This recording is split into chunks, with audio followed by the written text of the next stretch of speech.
അനീഷിനും ആദിലേക്കും big boss യമണ്ടൻ പണിയാണ് കൊടുത്തത്. അറിയാമല്ലോ, മുത്ത് കോർക്കുന്ന പരിപാടി, മാല ഉണ്ടാക്കൽ ടാസ്ക്. എന്തായാലും ഇപ്പൊ രാവിലെ 10 മണി കഴിഞ്ഞു, ഇവര് ആ ഒരു ടാസ്ക് പൂർത്തിയാക്കിയിരിക്കുകയാണ്. വളരെ ഭംഗിയായി തന്നെ പൂർത്തിയാക്കിയിരിക്കുന്നു. പരസ്പരം തല്ലുകൂടാതെ പ്രശ്നങ്ങളൊന്നുമില്ലാതെ പൂർത്തിയാക്കുകയും ഇപ്പോൾ ബിഗ് ബോസിന്റെ അടുത്ത് പറയുകയും ചെയ്തിട്ടുണ്ട്. അതായത് ഞങ്ങളിത് പൂർത്തിയാക്കിയിരിക്കുകയാണ്, ഞങ്ങൾ തമ്മിലുള്ള പ്രശ്നങ്ങളൊക്കെ പറഞ്ഞു തീർത്തിട്ടുണ്ട് ബിഗ് ബോസ്, ഇപ്പോൾ ഞങ്ങൾ ഫ്രണ്ട്സ് ആണ് എന്നൊക്കെ പറഞ്ഞിട്ട് രണ്ടുപേരും ക്യാമറയുടെ മുമ്പിൽ സംസാരിക്കുന്നുണ്ട്.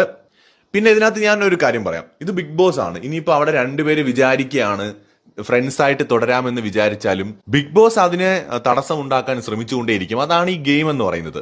ബിഗ് ബോസ് മുമ്പിലിടുന്ന ഓരോ തടസ്സങ്ങളെയും അതിജീവിക്കുക എന്ന് പറയുന്നത് എളുപ്പമല്ല. ഇവരുടെ ഫ്രണ്ട്ഷിപ്പ് പൊളിക്കാൻ ബിഗ് ബോസ് നോക്കും, ടാസ്കുകൾ ഇട്ട് കൊടുക്കും, പലതരം ചലഞ്ചുകൾ മുമ്പിൽ ഇട്ട് കൊടുക്കും. ആ സമയത്ത് ഇവർക്ക് ആ ഫ്രണ്ട്ഷിപ്പ് നിലനിർത്താൻ പറ്റിയാൽ നിർത്തും, ഇല്ലെങ്കിൽ വീണ്ടും ഇവർ അടിയാവും.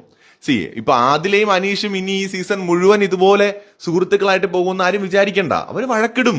പക്ഷെ ഒരു കാര്യം എന്താണെന്ന് വെച്ചാൽ ഇവർക്കിടയിൽ സംസാരിച്ച് അത് സോൾവ് ആക്കാനുള്ള ഒരു പുതിയ ഒരു സ്പേസ് ക്രിയേറ്റ് ചെയ്തിട്ടുണ്ട്. അത് ഗുണം ചെയ്യും. എന്ന് വെച്ചാൽ നാളെയും ഇവർ വഴക്കിട്ടാൽ ഇത് സോൾവ് ചെയ്യാനുള്ള ഒരു സ്പേസ് രണ്ടുപേർക്കും ഇടയിൽ ഈ ജയിൽവാസത്തിലൂടെ ഉണ്ടായിട്ടുണ്ട്. അതാണ് വളരെ പ്രധാനം. നമുക്ക് സീസൺ 4 റോബിനും ജാസ്മിനും ഇടയിൽ അങ്ങനെ ഒരു സാധനം ഉണ്ടായിരുന്നില്ല. എന്നാൽ ഇവരുടെ കേസിൽ അങ്ങനെയല്ല. രണ്ടുപേരുടെയും ഇടയിൽ ഒരു സ്പേസ് ഉണ്ട്. വഴക്കായി കഴിഞ്ഞാൽ അത് കേൾക്കാൻ, സോൾവ് ചെയ്യാൻ അനീഷ് വില്ലിങ് ആണ്. അത് പറയാൻ, സോൾവ് ആക്കാനായിട്ട് അതിപ്പോ നൂറ പറഞ്ഞിട്ടായാലും സ്വയം തോന്നിയിട്ടായാലും ആദിലയും അതിന് തയ്യാറാകുന്നു എന്നുള്ളത് ഒരു പോസിറ്റീവ് കാര്യമാണ്. എന്തായാലും ജയിൽവാസം കൊണ്ട് രണ്ടുപേരും തമ്മിലുള്ള പ്രശ്നങ്ങൾക്ക് താൽക്കാലികമായി പരിഹാരമായി എന്നാണ് ഞാൻ പറയുന്നത്.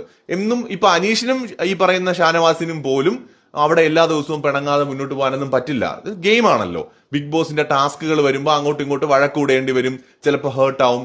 ഈവൻ നൂറയ്ക്കും ആദിലേക്കും ഇടയിൽ പോലും വഴക്കുകൾ ഉണ്ടാവും. അത് മനുഷ്യന്മാരല്ലേ, ചട്ടിയും കലോ ആകുമ്പോൾ തട്ടിയും മുട്ടി ഇരിക്കും എന്ന് പറഞ്ഞ പോലെ തന്നെയാണ് അതും. എന്തായാലും തൽക്കാലം ഇവർ തമ്മിലുള്ള പ്രശ്നങ്ങൾ പരിഹരിക്കപ്പെട്ടു എന്നതിൽ സന്തോഷം. കൂടുതൽ അപ്ഡേറ്റ്സുമായി അടുത്ത ബിഗ് ബോസ് ലൈവ് അപ്ഡേറ്റിനായി എല്ലാവരും പേജ് ഫോളോ ചെയ്യാൻ മറക്കരുത്.